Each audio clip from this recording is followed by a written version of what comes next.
Derek Hanekom's future as the ANC National Disciplinary Committee chairperson hangs in the balance. He's been given 10 days to provide reasons on why he should not be removed from that position. Well, at the heart of the matter is Hanekom's tweets on the vote of no confidence in President Jacob Zuma. For some analysis, we're joined by independent political analyst Dr. Somadoda Fikeni via Skype. Good evening, Dr. Fikeni, and thank you very much for joining us. Now, do the tweets Mantashe is referring to in and of themselves, constitute grounds for this to be done to Derek Hanekom? I do think that it presents an ANC with a dilemma, because in the first instance, they may have a case in saying that many cases may end up in that disciplinary committee. So any member who is the chair ought to be neutral, ought to be fair and balanced in a sense.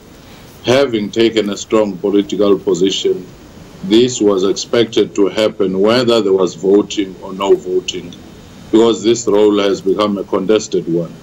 But at the same time, there are possible grounds for legal challenge.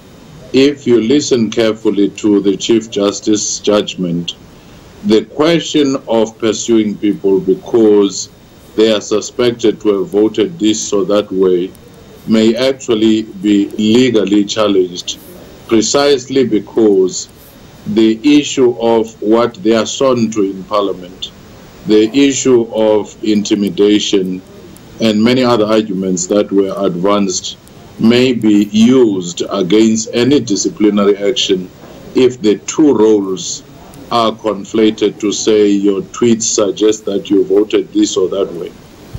Now, if you accept, let's say we accept your first point as a valid reasons, valid reasons for them to do this to Derek Hanekom,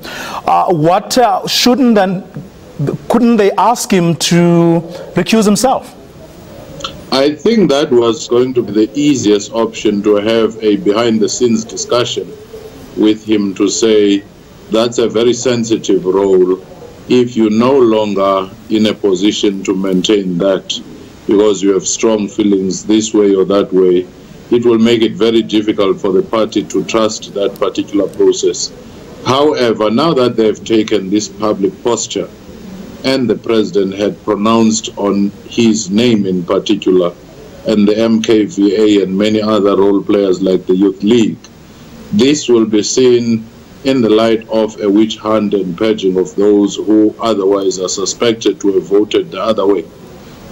Would you blame people for thinking like that, and even perhaps to go as further as deducing even from this that perhaps the ANC is going to come down hard on all those who will or who voted with the opposition on the no confidence motion?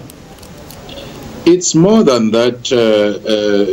In fact, I do think that the first thing is ANC capable of digging deeper into the underlying reasons why members have reached a point of desperation where they go out to speak the manner they speak? And have they examined the inconsistency of the application of discipline on the matters that bring the party into disrepute? Or will it be a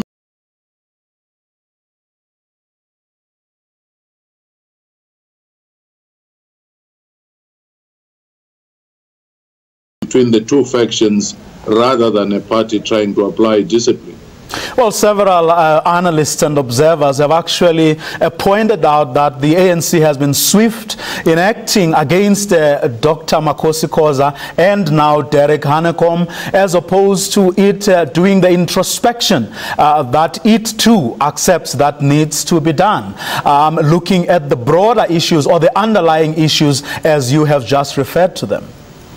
In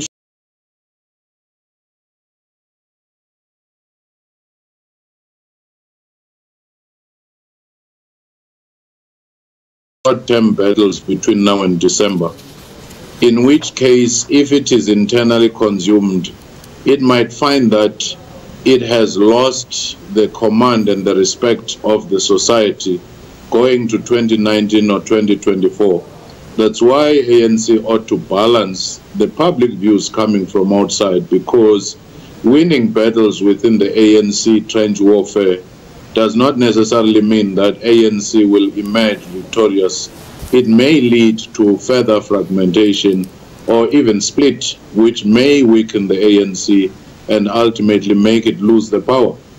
Dr. Smadoda Figeni, thank you very much. He is, of course, a political analyst looking into that situation following the announcement that Derek Hamekon, the chairperson of the ANC's National Disciplinary Committee, is going to be, in fact, is going to be relieved of those duties.